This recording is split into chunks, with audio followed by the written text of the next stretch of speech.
Hi, I'm going to put my mic on so they can record me.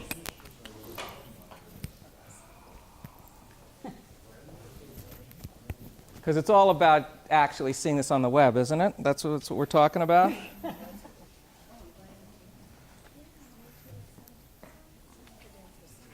So a few people with kids currently. This isn't totally geared to that, so I think you're going to find it pretty interesting. And well, we all have kids, just no matter how old they are. It actually impacts us as well, so it's all good. So I've got a thesis here, and we're going to get smart on what technology is to start, and then move from that on into sort of the effects and what to do about them. But all technologies are trade-offs, right? They're a Faustian bargain. And the impacts can be good and bad. When they come out, as, Google and Facebook and all the laudatory stuff, it's sort of like, gee whiz, isn't this great? And then over time, as you begin to see what's happening with the technology, you begin to see the other side. Point 2 in the thesis is today's digital economy, and this is important, is all driven by profit. And if you boil it down, it's an epic competition to control your attention. It's all about the attention you're giving inside that phone or on any screen. And the aim, absolutely, is to hook you. And if you're involved in building this stuff, as I am, you go out and buy books like this, Hooked, How to Build Habit-Forming Products. So the entire enterprise is built to hook you, and they're hiring neuroscientists, and they're doing, particularly in the gaming industry, a very good job. So the part 3 of the thesis is about tomorrow's digital economy, and guess what? It's here. It's AI, machine learning, predictive analytics, terms you've heard. And the battle there is not going to be, the control of your attention. The battle there is already shaping up to be control over human decision-making versus the algorithmic decision-making. And I'm going to talk a little bit about that. This is all a Brave New World.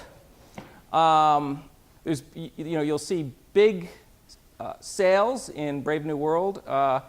Huxley's book in 1984. If we have time, I'll go on the web and I'll show you why actually Huxley was right. But thriving in this, and this was a little geared to being a parent or a grandparent or yourself, requires a lot more awareness and mindfulness. And mindfulness is a big, important world in dealing with this, as well as dialogue and action. It isn't just about taking away screen time at all. So, a lot of you guys know me, but I've been involved in sort of the digital economy, particularly in innovation, for the last 10 years. Very specifically, I launched Bloomberg's robo-advisor, Bloomberg Black, which in 12 weeks raised $1.5 billion in assets under advisement, which is the fastest asset raise in the history of the asset management industry. And we built in plenty of addictive qualities into that, and I'll talk about that. This is an interesting way to present my bio because I went onto my computer and I clicked on something called Faces, which is an Apple technology, but there's plenty of facial recognition. And it went through 4,000 pictures, and it found me. Jarvis 30 years ago, Jarvis with a hat, Jarvis with sunglasses. It was pretty good. We'll get back to facial recognition and what that's going to mean a little later. But let's start with thesis number 1 about Faustian bargains and trade-offs, okay? This is all courtesy of a guy named Neil Postman, and I actually studied with Neil in the 90s at NYU in graduate work. He was a very famous media critic, a la Marshall McLuhan. He's still widely cited, particularly in Silicon Valley today. His best book is called Amusing Ourselves to Death, which is about television's impact on the culture, but he was really a media ecologist. And that is probably, if you want a worthwhile book to read on this topic, even though that book's quite old, it's probably the most worthwhile book. And he believes, as I said earlier, it's a Faustian bargain. Technology giveth, and it also takes things away. The benefits of any technology, whether it's a railroad, the telegraph, the printing press, digital, are never evenly spread across a population. There are winners, there are losers. Each technology is different. Television is all about pictures. So the old adage, if you give a man a hammer, he's going to look for things to nail. So technologies drive very specific biases. They change human perspective. So reading a book is a different perspective when you're on TV, right? You've been reading about Facebook in the digital age. Turns out that, when Facebook posts pieces, the things that get the most click are outrage. There's a very specific sort of thing that happens in digital that seems to cause that, partially by how it activates your brain. We'll get into that. And a really big point here is technological change isn't additive. It isn't the world, the culture we live in, plus digital, right? Think of a, sort of a beacon of water and putting red dye into it. It changes the beacon. You put 1,000 locusts into a field, you really change the field. Through history, technologies getting introduced into the world have an amazing impact if they're big technologies to change the culture. And finally, when we put technologies out, whatever they are, we have, as human beings, probably the worst track record in knowing what's going to happen with that technology. Thomas Edison, when he invented the telephone, couldn't think of really a lot of uses for it except that it would be good to give dictation to a secretarial pool. Right? When Steve Jobs, right, launched the iPhone, and he could not, and they could not at Apple, imagine the App Store. Didn't exist in their mind. They just thought, this is a great phone. It's going to have these fixed set of apps. They didn't understand the sort of architecture and the ecosystem when they introduced it. So let's just look at a couple of these things just for fun. Writing is a big technology. This is from Plato, and he writes, "This invention, O king, said Thuth, will make the Egyptians wiser and will improve their memories." But Thamus replied, "This invention will produce forgetfulness in the minds of those who learn to use it because they will not practice their memory." So memory was the reigning sort of culture and technology before writing. And people said, this is going to be great, it's just going to make memory great. And Plato was really saying, no, absolutely not. We're not going to have memories, and we don't have memories like the ancient Greeks. And he was right. And you fast forward a couple of millennia, no need to remember phone numbers. I don't anymore. No need to use a map. I can. My kids can't. And then, how are we doing on memory? Well, Nobel laureate neuropsychiatrist Eric Kandel has shown that the key to forming long-term memories is deep attention. And one of the things we're losing in the digital economy is deep attention, and we'll talk about that. But it's much, much harder to focus, and it's having an impact on memory. This is sort of a fun one, just as we get comfortable with the kinds of changes and unexpected changes that technologies can do, right? Unforeseen impacts of air conditioning. Who would have guessed this? A rise in urban crime rates. Anybody have an idea why that was the case? Guesses? Fewer people on the streets. Hot night, Brooklyn Heights, everybody on the brownstone steps, right? Versus hot night, everybody inside with ambient noise. Right? Changed architecture. The windowless mall, we're tearing these down now because they're not particularly nice places, all due to air conditioning. And we get it wrong. In the 50s, the UN actually wrote a paper criticizing comic books. You may remember there was a big comic book controversy in the 50s before me, but they say when they were not just bad for children, but they threatened world peace. That didn't happen. So let's move into point 2, the attention economy. This is a great, it's a paraphrasing of a quote from William James. When we reach the end of our days, our life experience will equal what we have paid attention to, whether by choice or default. And Tim Wu, who wrote another book that would well be worth looking at, which is called The Attention Merchants. He's a lawyer at Columbia. We are at risk, without quite fully realizing it, of living lives that are less our own than we imagine. So let's unpack that. What are we paying attention to today? And is it really our choice? 70 hours, what do you think that is? What do you think that stat corresponds with? Time people spend on their phones. The time people spend on their phones in a week, and it's rising. It's not a typo. It's unbelievable. A youth or just in general? In general. All populations, In general. of all ages. In general. 150. Watching TV screens? Emails a day? That's how many times you check this a day. And you touch it several thousand times. Just typing, produces a lot of touches. 150 times a day. That's about every 7 minutes.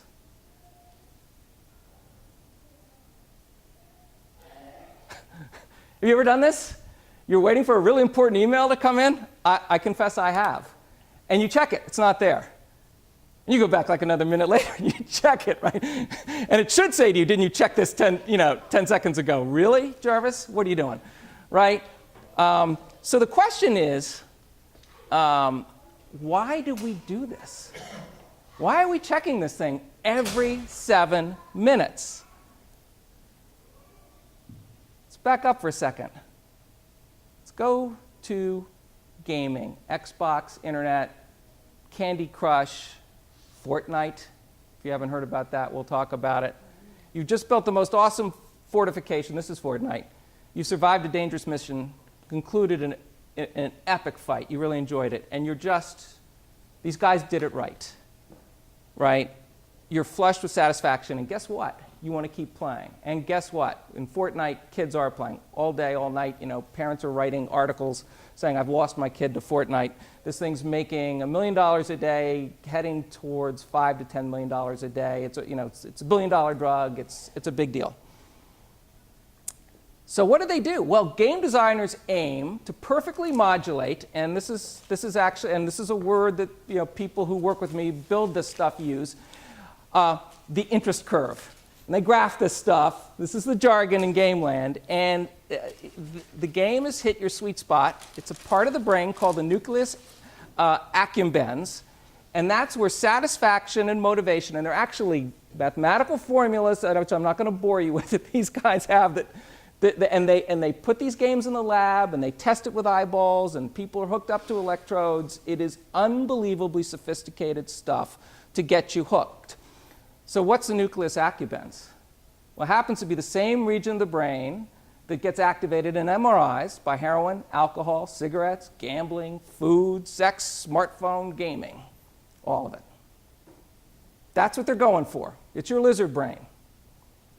Kahneman's book and all the behavioral economics that's going on up at Yale and other places, sort of the fast thinking and slow thinking. They're not going for slow thinking. They're going for fast thinking. They're going for the part of thinking that you don't even know is operating under the surface. So Farmville became Candy Crush. Facebook's got 2 billion people on it now. That's China. It's 2 Americas, Europe. It's larger than any nation state or organization in history by a wide factor. And Farmville, which was highly addictive, is one of 2 games that really played a major role in scaling Facebook around the world. It's actually, the games on the hierarchy of what's addictive on the internet, games are by far the highest. Candy Crush is using all the sort of techniques. I'll talk to you just about a few of them that that they use to get you hooked. And now Fortnite. And Fortnite's proving to be, and it's not been around long, and it is just taking the world by storm. all sorts of things going on in Fortnite that you don't want to even know about, right? So, one of the things back in the comic book days is that, you looked at that picture of Wonder Woman, she was, looking sexy, I think, that the UN thought, and there was a lot of criticism on, sort of what women are. I mean, you see the women and sort of storylines in Fortnite, not so great. Worse, because these are businesses. You start doing research on this stuff and you find out things you really don't want to know. So the porn industry now is creating these characters, and they're doing full things, which kids are getting into. There's porn in that? It's not porn in the game. People are taking the game and creating porn out of it because it is so widely popular and everybody's cashing in. Yeah. Jarvis, what's different about Fortnite than like Call of Duty or Halo or any of the other things that they're addicted to? Like, Yeah, it's just highly refined in its addictive quality. So it's just better at doing what it does, which is, by the way, we're talking about the attention economy, which is grabbing your attention, keeping your attention all day, and making money for Epic, which is the designer of the game. And the formula is, it's kind of interesting, lose a little, win a lot. So what they do is when you're in a battle is you lose by a hair's breadth. But you eventually come away with thinking, wow, I'm really great at this game, and you move on, and they use levels, and they use rewards, and they use all of these different things which are stimulating that part of the brain. And then the story arc, and game is guys, so the girls are, scantily clothed, and there's, a bunch of stuff, although, so if you break it down, problems exist more with girls and social media, and if we talk about kids, and more with guys in gaming. But they're both, involved in both. They both have different properties, and they both have different addictive qualities that worked in different ways. But so how do we hook you? One is IVR. And this is a Bloomberg Black. We wanted IVR too, because all of us in the industry say, oh, you've got an app, and Bloomberg's a wealth management app. But your boss is going to come to you and say, Jarvis, we've got to gamify this. That's the jargon in the industry. Why do we have to gamify it? Because we want more attention. We don't have to gamify it the way Facebook or others do because we didn't have an ad revenue model. That really demands that you gamify something. But intermittent variable rewards means, well, think about it this way. Why do you look at your Facebook? Well, maybe somebody gave me a like. Who gave me a like? What kind of reward am I getting, or what could be on my Instagram? You're actually getting sort of a rush of endorphins because you're not really sure what's on the other end of that click, and so you want to get the reward. So that's one, and these games do it very well. FOMO. Does everybody know what FOMO is? Yeah, this is big. This is huge for kids, but it's huge for any adults on this. It's called fear of missing out. Right, and so we'll get into, there's a lot of ways that apps, help promote FOMO. Interruption and directed choices. So, whether you're looking at a news site, whatever you're doing, there's a lot of decision making there, and it's saying do this, do that, to click or not to click becomes a big thing, and so it's sort of like gambling, right? All same center of the brain, like I'm going to hit the slot machine. What's going to happen, right? Same thing that drives that need is what's driving here. Menus. Menus are really interesting because the architecture of all of this is menu driven. Right? Everything is sort of choices and menus. It gives you a sense that you have free will over your attention because you're navigating. But in fact, the menus are all forced choices. They've all been designed by somebody for a purpose that's there really to benefit them, not you. You don't feel that way inside this world. But this world guides you very specifically. And you sort of feel... And finally, social approval. This is what makes social media so powerful. We have this huge need for social approval. So when you get likes or someone says, great baby picture or whatever it is, that's operating on the same level of your brain, and you keep coming back for more. So, back to Bloomberg Black, we used all of these techniques. If you look at this app here, you see the 532, that's how many you have in your accounts. That's, so that's we called it your big number. We played around with that.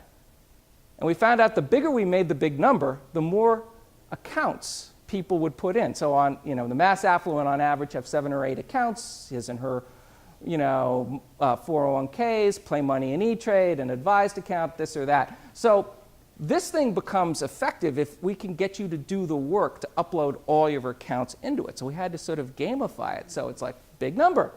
And you kind of put in a few counts. You go, wait a minute, my number's bigger than that big number. Put in more. Worked like a charm. We used, alerts, interruptions, here's some issues to take care of, etc. All the stuff, and we did it right. We did it too right because when we raised $1.5 billion in 12 weeks, $100 million client Morgan Stanley, $150 million client Goldman Sachs, all with private businesses say, we love it when you take cost out of our system, but we're a little annoyed that you're competing with us. And since that, the terminal is all the revenues at Bloomberg, it got shut down. How do you trigger FOMA, this fear of missing out? This is a great one from WhatsApp. They do this.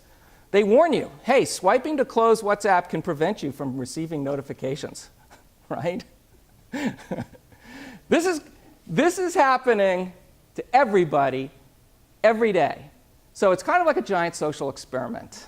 There's a guy who was the design ethicist at Google, and his name is Tristan Harris. And there are a lot of people in the past 2 or 3 years who are in this business who are kind of waking up and saying, wait a minute, maybe we're selling cigarettes. Wait a minute, maybe this isn't so good. And so these guys, they're coming out and talking about it. So he talks about sort of Google or Facebook, and he said, it's an interesting social experiment. So, here we are, we're high-grade apes and monkeys, and we're studying the psychology of this sort of high-grade ape. He said, think of a social experiment where 2 billion apes wake up this morning.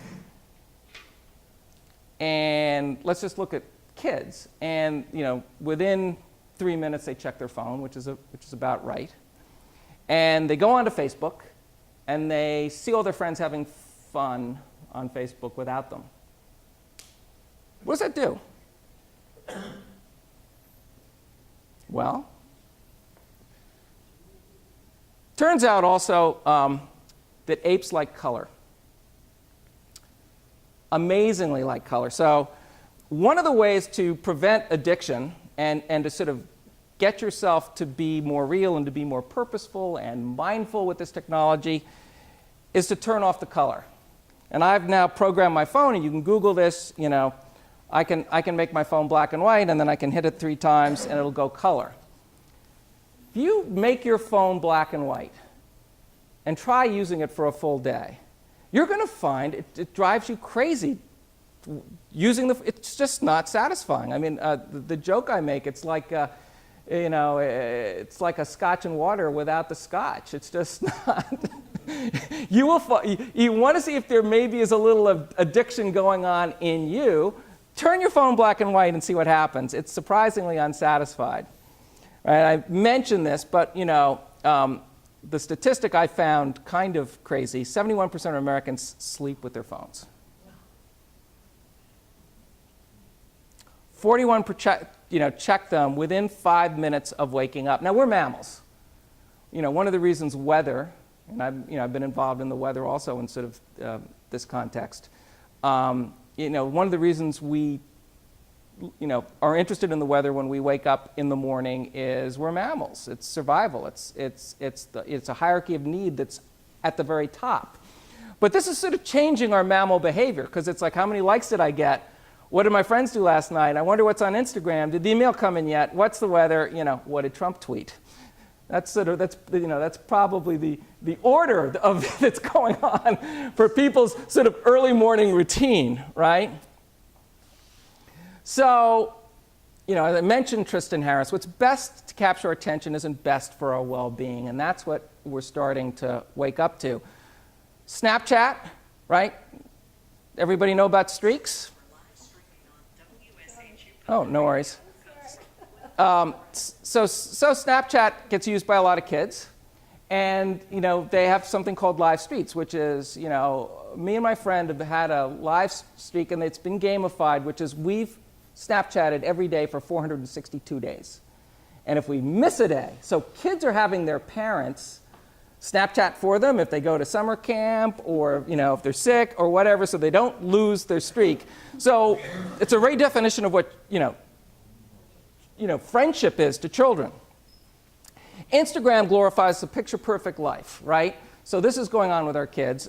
Somebody told me a story recently that they took one of their kids' friends skiing, and she gets to the top of the mountain. She takes a selfie, and she's done skiing because she's curated her life.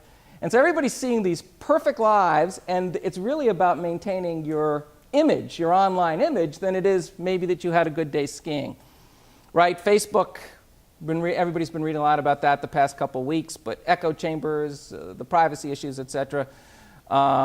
YouTube has a lot of addictive qualities, but so does Netflix, so does everybody who's serving up video now, which is just called the countdown. And they have algorithms that have decided what you're going to like based on what they know about you. They put those in front of you, and they count down the next one, 7, 6, 5, 4. Next thing you know, you've watched 60 minutes of YouTubes, or it's 3 in the morning, and you've watched 2 movies, right? So that's going on. So people are waking up to it. In January this year, the World Health Organization recognized gaming disorder as part of the International Classification of Diseases. Now, that was very controversial even 2 or 3 years ago. 5 years ago, you couldn't have found somebody to talk. You said, my kid's addicted. You couldn't have found somebody to talk to you who would really know anything about it. So this field is evolving very fast.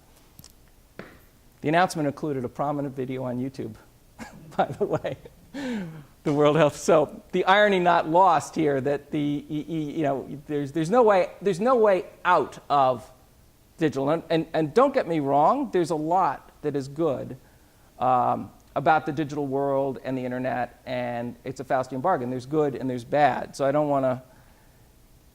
But there are a lot of. There's a laundry list of potential impacts. I'm not sure I believe all of them. These are things that happen that are impactful to some people at some times, etc. Some of them much more important than others. Addiction, I think, is very, very, very much important. Distraction, ADHD, depression, FOMO, reduced self-worth, narcissism, privacy invasion, unemployment, health, physical impacts. I did have a physical therapist, because I sprained my ankle and was getting better, tell me that for very young kids, toddlers and even below, that sort of fine and large, those motor skill things, when you're doing too much of this and not enough actual physical activity, they are seeing impacts. So let's sort it out, right? And World Health Organization and others are beginning to. Awareness is probably the first key to this. But as we sort it out, here comes AI, artificial intelligence, predictive analytics, machine learning, right? Well, that's a brave new world. AI actually doesn't look like this. AI looks like this. This is a company called Personetics. These guys are out of Israel. They're a Sequoia-backed company. I've consulted with them. I consulted with them for a couple of years. They take unstructured data in your bank account, on your credit card, just tons of data. Unstructured, just throw it into the box. And they look for patterns. These guys actually, their first company, and Israel's just, startup nation, they're unbelievable at this stuff, and it all comes out of the military. They feed all this stuff into a box, and then machine learning and predictive analytics take over to make observations and to recognize patterns. It's all math. It's all probabilistic. This is the same technology that these guys also invented that looks over 1 million credit cards and will identify patterns to say there's fraud. So the pattern might be whatever your transaction pattern is. You're not in Thailand buying shoes right now, and you get the call from your bank, and it works. It's phenomenal stuff. It's now being applied in sort of consumer banking, so they will look over 6 months of transactions, and there'll be the green eye shades that you don't care to do. So they'll say, look, you've got a duplicate transaction. You log into your app, and it's just a quick little message like this. It's in 45 million bank accounts now. It'll say, you've got a duplicate, Skip, you've got a duplicate charge. Let's go take care of it. Jarvis, you're on an anniversary trip in Paris with your wife, and you don't have our no foreign exchange fee card. By the way, Citibank discovered that the uptake on that was 25%. A typical banner ad when you advertise is like 0.000. You're more likely to give birth to twins than to click on a banner ad today. 25% is a big deal for a marketer. And that's because it's in context, at the point of need, knows everything about you. It's unbelievable. This one, hi, John, we've noticed you had an increase in your salary. So this stuff has to sort of, interestingly, nobody has been telling them it's creepy because they figure, well, my bank knows all this about me anyway. But now your bank can act on it. Okay. AI also looks like this, where you like and share. And the amount of stuff that Facebook knows about you, right? Now, AI also looks like this today. These are two candidates. Actually, they're one candidate, candidate number 776, who's applied for a job. And algorithms now at big Fortune 500 companies can separate the A pile from the B pile. Do you get the interview and we'll come in and talk to you, or you just don't hear from us? So what they were doing, meaning you're applying online and you submit your resume, but there's a lot that they know about you. And this is much more than like Monster or the different message boards. They're putting into the AI data from wherever they can get it. They're buying it from the outside, et cetera. And then they're using the same thing as Personetics does, pattern recognition and others, to make some judgments, not just on the resume, but on all sorts of other things. So turns out that one of these systems had recognized a pattern probabilistically, which means it's not true. It just means you have odds of having postpartum depression. Even if you aren't married and didn't have a baby, but because there was no medical information actually into it, it just discerned a pattern. Now, there's so much data in these things that no human being knows what the computer's doing. It's the first thing you have to know.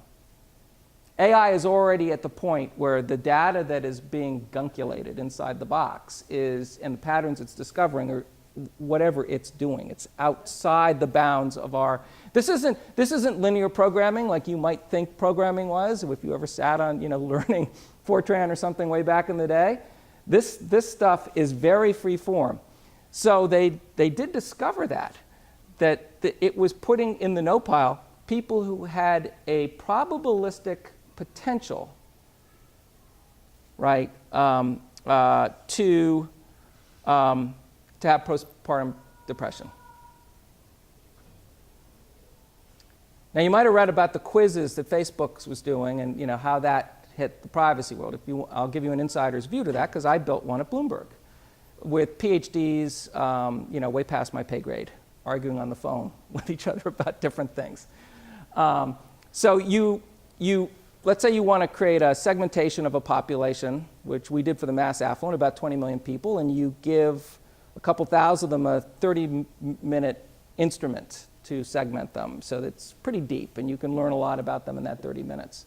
You can create bridging questions, say 5 or 6, that have been connected to, say, a bigger database like Nielsen or MRI, which now will tell you what they wear, what they drive, what they goes. And just with that math, you can now know infinitely more about them. And you can take 4 or 5 questions, not a 20-minute quiz or survey, but a 3-minute Cosmo quiz that will be probabilistically accurate within 50, 60, 70% of being able to typecast people. That's how they do this. That's how these algorithms do it. It's all probabilities with statistics that are mind-boggling. And it works. So let's go back to Faces, where I took, for my bio, the 4,000 photos on my computer here, and it recognized years ago Jarvis, and Jarvis in a hat, and Jarvis in sunglasses, and it was pretty good at the facial recognition. That's here too. And it's being applied in all sorts of different ways. And, by Facebook, by anybody else. It's also being applied in China today with an equivalent of Google Glass, where the police officer is standing at the train station and just looking at everybody with these glasses, and it's hooked back to the central database, and it will notify that police officer that somebody in the person that they're looking at is a criminal, and they go and arrest them. So AI is here. And it's doing things that are beyond the control of the people that make it. It is certainly going to, in the next few years, talking about sort of futurists who are, talking about that it will start replacing human decision making, but also our moral decision making, right? This is already proving to be a problem with driverless cars, because you will have a car in a situation where it has to hit person A, person B, this, that, and it will have to be programmed, or its machine learning is going to have to do that. And that's a simple example, but this will be, as medical technology, et cetera, this is all going on. So back to Facebook, think of all the data Facebook has on you. Every status update, messenger conversation, every place you logged in, all your photographs, and increasingly what Facebook is trying to do for 2 billion people is match that to your offline data. Everything from your financial records to your chunk of your browsing history to, you can't get it medical right now, but they certainly are inferring plenty of things medically. So what do we do? So first of all, people aren't really aware of this, and they know that these things sort of kind of intuitively are a little bit addictive.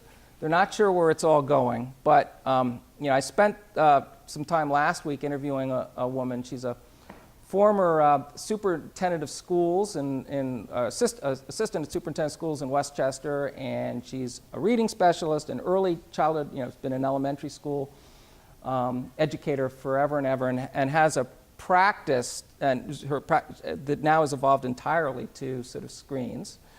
And we talked about this, and I was kind of impressed that there's more to addressing this with kids and probably with adults than we're giving time for. But the takeaway is an augmented world requires augmented parenting, and then how you work with a child. And it's sad, but they have to work with children 2 to 5 because they're getting iPads, just about at birth now. And 5 to 9, 9 to 14, different things are going on, on the amount of screen time you give them, what they're doing in school. So, many of you know my wife Shelby teaches in the middle school. Whether it's ILX for math or Newsela or Google Docs or whatever, when these kids come home, they do have to be on their computer. So this is not a world you can just turn off. And the teachers are also battling things because at one point YouTube was banned in the middle school. It's not now because there's so much useful stuff on YouTube. So kids are coming in, and guess what they're playing in middle school if they get caught on YouTube? Because Fortnite. Colleen told me, for example, she said now parents in New Canaan will be surprised how many kids, particularly in high school, are either cutting class or leaving an open campus during a free to go home and play video games when their parents aren't home. And she says it's massive, and it's happening in every town. So parents also need to, model their behavior. What screen time look to them? So Colleen also referenced for me a UK study, and it showed that kids in the UK think their parents like their phones more than they do, because you've seen these parents and they're on the phone. one of the studies of phones is, you're sort of hooked, you're into this, the heroin is flowing, and your kid comes up to you, and actually your response when they interrupt you is to be angry. And they've watched this, and they've been studying this, right? So how do you model your behavior? So this mindfulness, and and at St. Mark's, it gets to what we've all been talking about for the past 5 or 6 weeks in the house churches. What's your plan, right? Should you be developing a sort of family manifesto on what you value as a family, right? So who gets your time? Your family. These guys want your time and attention. So does your mom, so does your dad, so does God, so does a lot of people, right? So how do you get mindful and purposeful about how you spend your time? And as you think about all the techniques people are using to move you through menus, to move you to the next app, to sort of give you, you're feeling a little bored, so you check it, or you're feeling depressed, so you go into it. How do you get mindful not to do that? So there are a whole bunch of places that are doing digital detoxes, and it depends on how addicted you are. And there are, and I didn't put it in here, but Colleen has a whole stages of addiction on this. And there's some handouts that we have that can also take a quiz to see if your kid's addicted, but it worked just as well for you. But and there are in California, I've forgotten what it's called, but it's summer camp for grown-ups, and it's like going crazy. Everybody in Silicon Valley decides they have to go take a digital detox. There's no phone. They go to summer camp and in face paint. I don't know what they do, but these kinds of things are now starting to really grow, and they're getting they're trying to get more purposeful. And again, Silicon Valley is actually ahead of us. And at the upper levels of the people who build this, they've been ahead of us. Steve Jobs and Bill Gates were notorious for not letting their kids use much screen time, because they actually, I think, knew what this was about. So depending on, do you take a weekend off? If you're very addicted, the thinking now among professionals is you need 4 to 6 weeks away from it. You need a true dry out center if you're at that sort of ultimate stage of addiction. In Korea, this is a big deal. Because kids game until they just drop dead because they haven't eaten. We are not at that level here much. You don't hear about that here much, but you do there. So, here's a list of things provided by Colleen of things you can do instead of screening. One of the things they're doing in Silicon Valley, they are getting more sort of back into the natural world. They're raising chickens, even like in apartment buildings, on terraces, all sorts of stuff. And it sort of brings us back sort of after this sort of inside tour of what's happening in this world. The psychologist turn of the circa 1900, William James, when we reach the end of our days, our life experience will equal what we have paid attention to, whether by choice or default. So the question is, what are we going to pay attention to? So.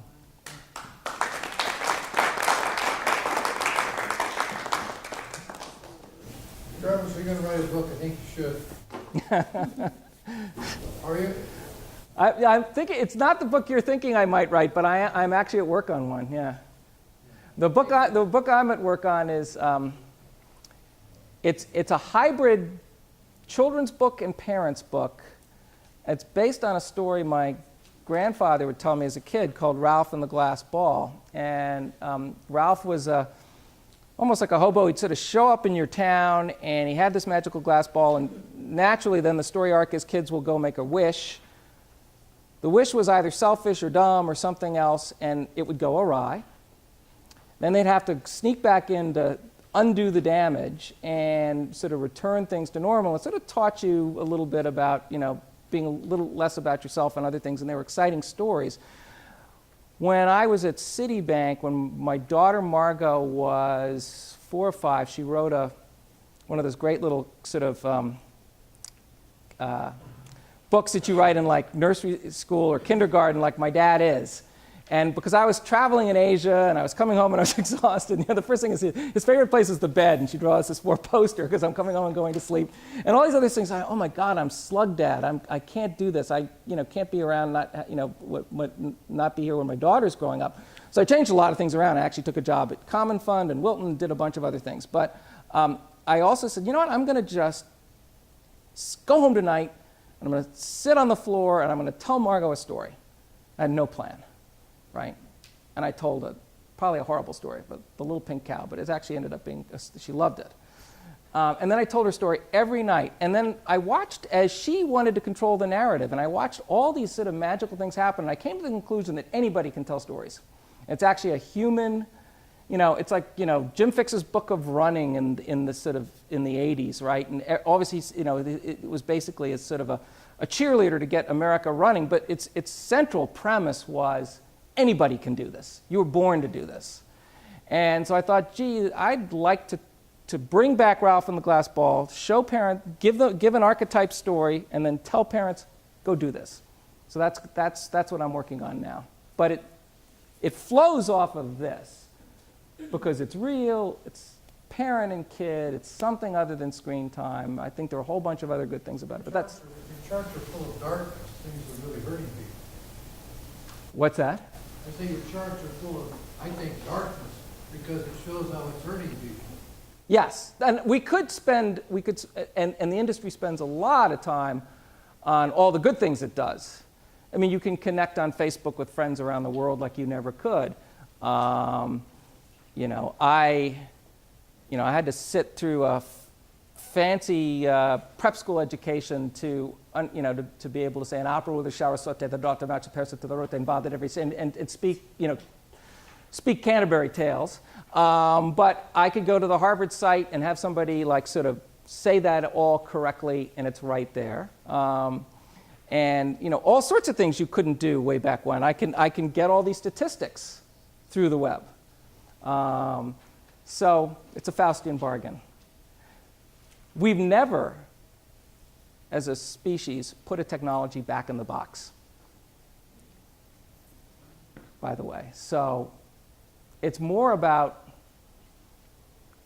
being attentive to what we want to do with our lives and how much of this, how much of this we use this. And that's where I think this family manifesto, where you're purposeful about being thoughtful about how am I using this, why am I using this, when should I use this, it requires a tremendous amount of discipline and thought to make sure you're doing that. Anyway, other questions? Well, I was kind of interested to hear more about, it's more on the business side in terms of the fact that people are no longer really good at print, magazines, newspapers, those kinds of things are all going out in terms of doing advertising, you don't really put money into publications anymore because it should be going into digital and right. Are you buying keywords, right. on Google, are you buying your keywords from Google, and where are you getting those, and how are you targeting the people that you're targeting?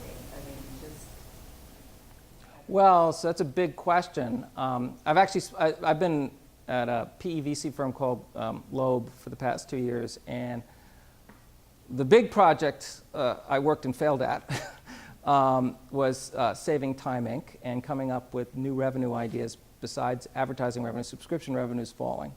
To give you a sense of Time Inc., which was just acquired by Meredith, in the past 4 years, if I X out all their dumb acquisitions to grow their digital side, like Hello Giggles, if I X out and just look at their traditional revenue, the magazine, that stuff, they went from $5 billion to $1 billion on their top line in 4 years. That's how much their revenues declined. And their EBITDA, right, their profit went from $1 billion to $129 million. It's 1/10 in 4 years. So the conclusion to this is not, Forbes is a Chinese investor, and the New York Times is doing a little better,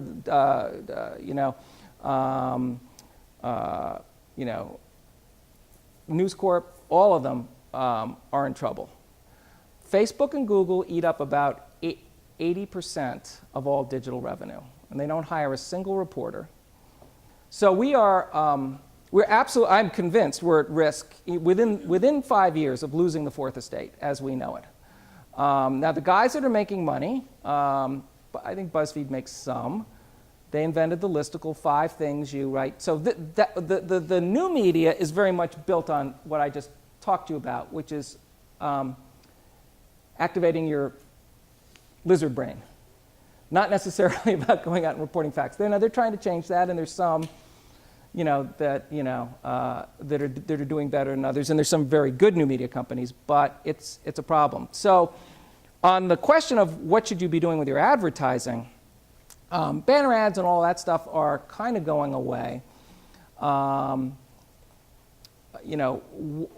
Where you're seeing people using Facebook and others very effectively, and where it's going is being able to micro-target very specific individuals, find lookalikes for them, and to build groups of people. In terms of like I mean, that's okay if you're selling shoes or you're, whatever you're doing, you drink or whatever, but like we deal in ocean transportation, like, $1 million piece of equipment, where you, advertising, I don't think Facebook, I mean, maybe LinkedIn. No, those folks are doing. You find that the companies that you. Content, yeah, they're going more through content, and they are hyper-targeting the content as well. And then because somebody comes to your content, and then what you do is, of course, you do like what everybody else does, is you follow them creepily around the web. Everywhere they go, you're there, right?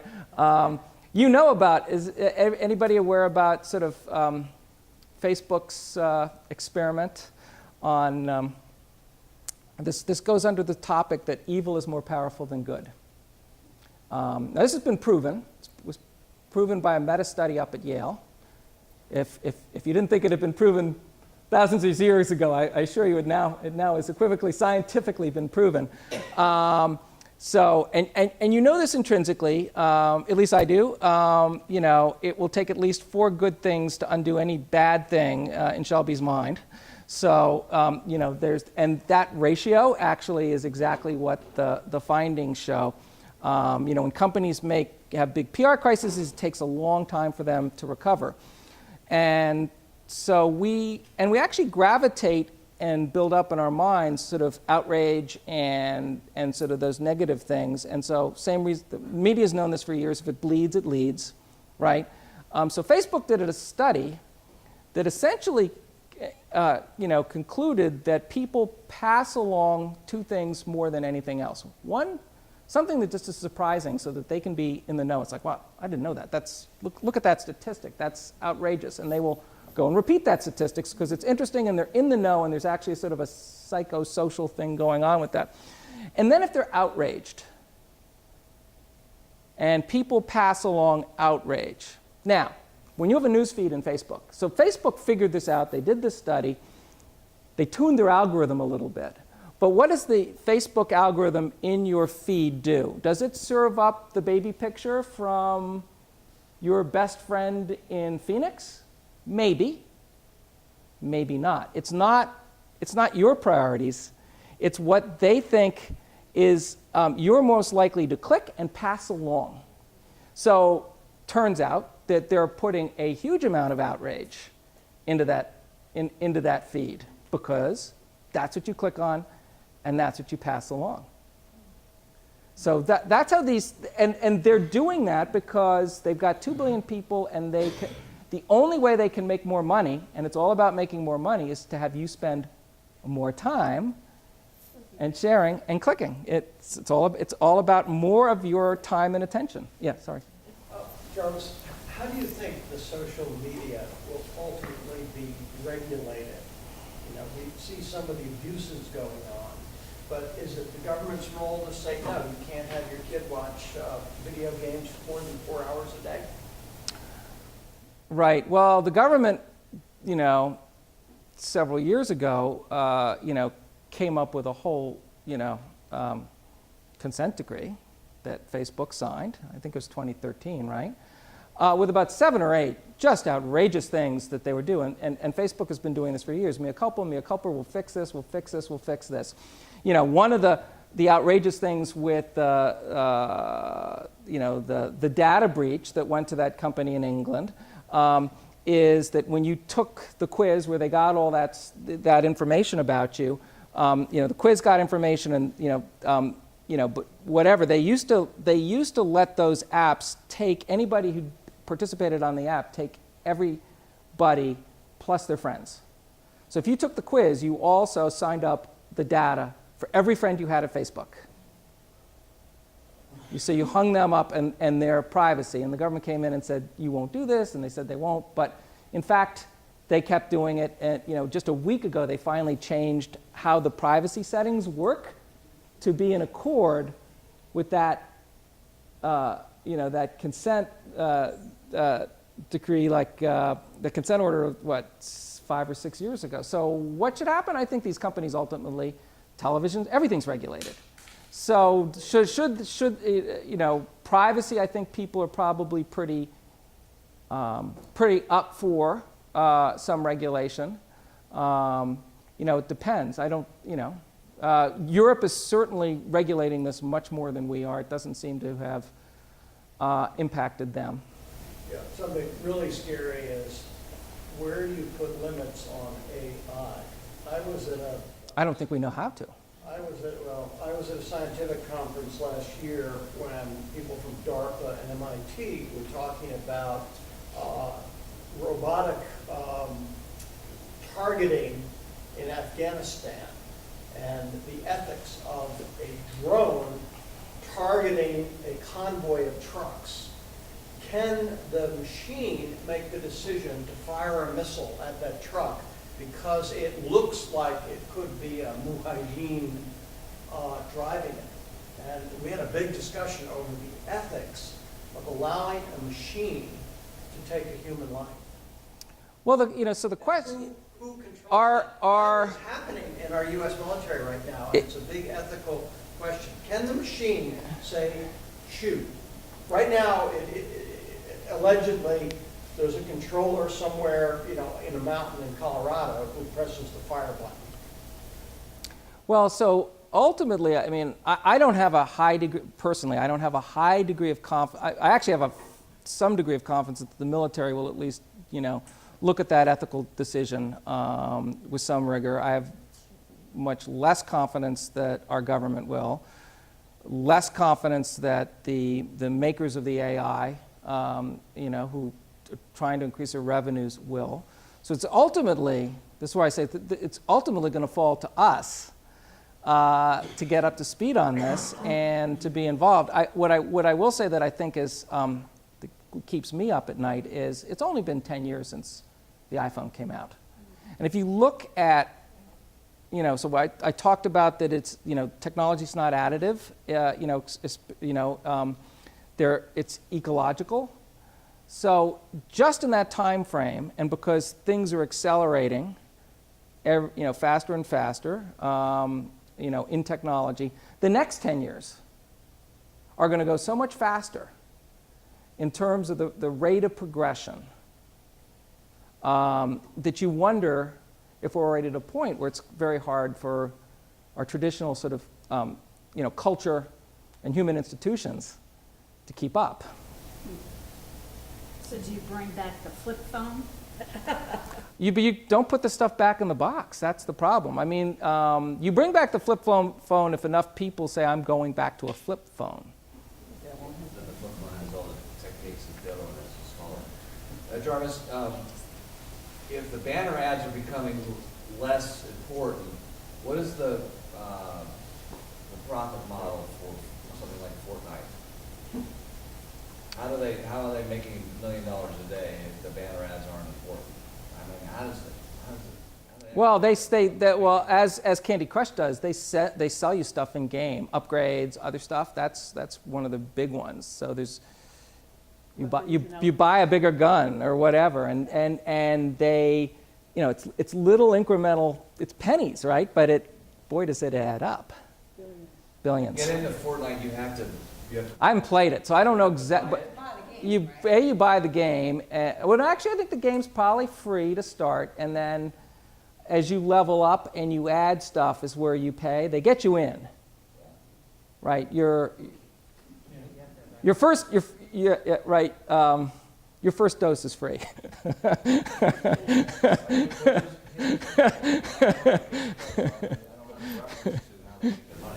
have to have access to a credit card. Yeah, you know, they, Right. And parents are giving their kids access. and I assume there are in-game ads and other stuff. It's not. I think that's different than probably a banner ad. So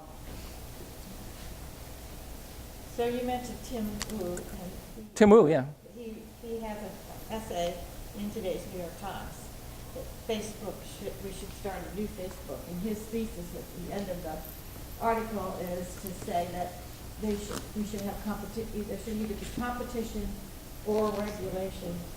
And I think this is appropriate in this setting. His last sentence says, "The world does not need an established church of social media." Of course, the church, and Tim Wu makes this point in this book, was and was the original attention merchant, right? This is a great book by Tim Wu, and this is the history of the attention, which goes back to the early church. This, but newspapers but you come away realizing that we've never seen anything like what we've got now. It's one thing that there's always been folks and ideas and other things competing for our time and attention, but this is now on steroids. And Tim Wu, the attention merchant, he's been in the industry, but he's also a lawyer, and he's teaches at Columbia. And this is a great sort of both historical survey and thoughtful look at where the world is. He's all over the place now. How about Hooked? Because I'm getting a lot of Hooked. ads. I will, and I've got, yeah. Has that book. So this is a good book, but this is almost, and it's written in a very easy way. But it's a business book, right? I mean, this is what industry people read. Nur Eyal, Nireyal. He's done a 15-minute video that's on YouTube that kind of summarizes this whole book. It's very entertaining. Well, that's all you need. 15-minute video on YouTube. That's all you need. All right. I have the attention span for that. I'm just really nervous that when the generation that we're raising now, who has not known anything but this, we know to limit our kids' screen time and their time on the phone and everything because we grew up without it, and we know that life can be actually much more enjoyable if you're not on it all the time. But when our kids grow up and they're raising children, they're not going to know anything other than that. They're not even going to think about it like they did because it's just something that they were raised on and we just think that's what you do. And they were raised to have friends like that, friends that aren't really friends. They're just people that like something that you posted or whatever. Are we just raising future parents that are paranoid narcissists? I mean, it's really kind of frightening. Maybe. There's an encouraging art. So you find as much Breathless, it's all going to be great, as you find Breathless, it's all going to be bad. And I'd go back to It's a Faustian Bargain. It's good and bad. The Times did a Breathless, it's going to be great on the Parkland kids and how amazing they've been. One thing about this generation is they are remarkably fast and effective, great communicators. You give them these tools, they use them in ways that, But they can only communicate electronically. Right. They don't sit and have a conversation. But they're getting stuff done. I drive kids to, crew practice and things like that. They get in my car and you say, hey, how are you? Whatever, trying to have a conversation with them. And it's just like, good. How is it they don't get car sick? I know, I get so Yeah, I know. Their brains have been so well wired to this. I don't think kids, I don't think they see, when they first start to drive, it's certainly true, not my daughter, but certainly true with my son. They didn't know, he had to use Google Maps everywhere because he'd never looked out the window. So he couldn't go from street A to street B because he was always like down here, right? Another story, which, and this is probably pre-iPhone, but just barely, but it's some middle school boys, right? And I was driving my son around, and to to pick them all up to go to the movies, and they said, you know, we were really lucky to have found Brian. I said, what do you mean? He said, well, you know, we couldn't reach him. I said, well, what did you do? So they emailed him, and then they texted him, and no response. And so, you know, they tried everything they thought they knew, and they went into a video game, and you can message inside these video games because they know this is a game he likes to play, and they reached him. And I said, boy, that's a lot of work. Why didn't you just pick up the phone? They said, well, no, fast answer, well, we don't have his phone number. Then Dad makes the fatal mistake. I said, well, what about the phone book? The laughter from the back seat is just like, the phone book. And they're just, this is the most hilarious thing they've ever heard. Anyway. Thank you, Jarvis. Yeah.